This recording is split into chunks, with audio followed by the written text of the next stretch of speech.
featured poet for the afternoon. I've been practicing with some form poetry, and I've discovered this form that I just can't seem to get enough of. It's called Odd Quains, and I'm going to recite just one right now, short one. It's a mirror odd quain, and it's called Between the Beats.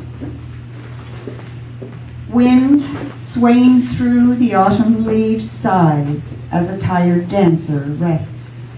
Step, turn. Between the beats nature calms, but for a moment. Wind settles, sun.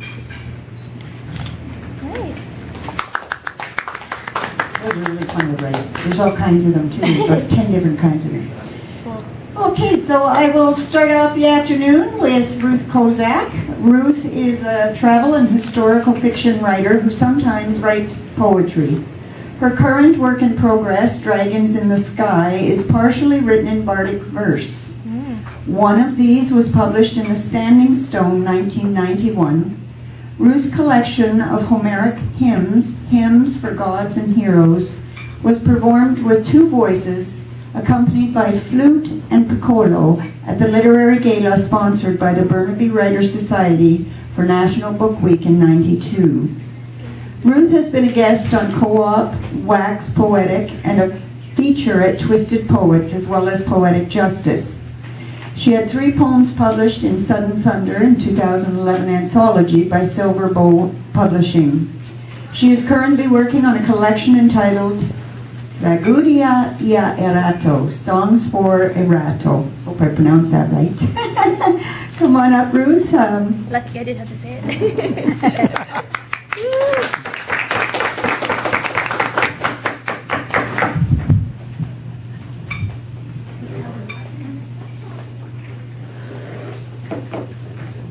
Thank you for inviting me here.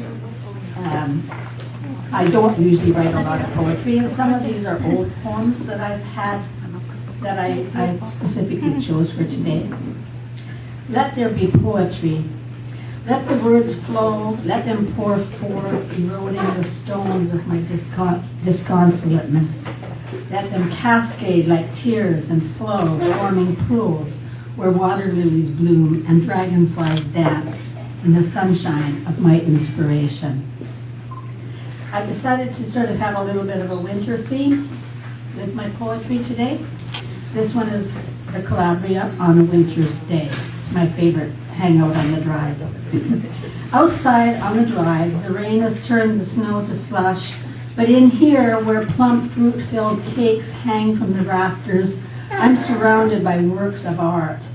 Aphrodite rises from her seashell. Caesar holds court. Painted walls are bright with Michelangelo's murals. A curly-haired Adonis serves frothy lattes in tall glass mugs, while blonde, beautiful Eros waits on tables. Andreas Bocelli's sweet tenor soars above the cacophony of clattering crockery and the mix of Italian and English voices. The warmth of the Mediterranean fills the room. It could be a cafe in Venice or Rome. Here in Vancouver's East End, cars swish up Commercial Drive. Neon reflects off wet pavement. Outside the steamy windows of the Calabria on this winter day, the West Coast drizzle has melted the snow, and bright-colored umbrellas bob on the crowded sidewalk. Notes from the shoreline.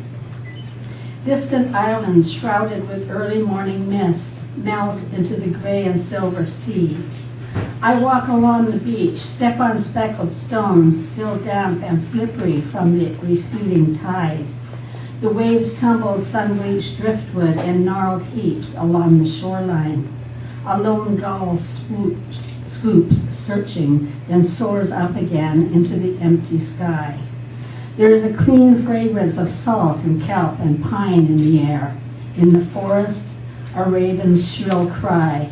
The waves sigh, whisper softly. On the beach, I am alone.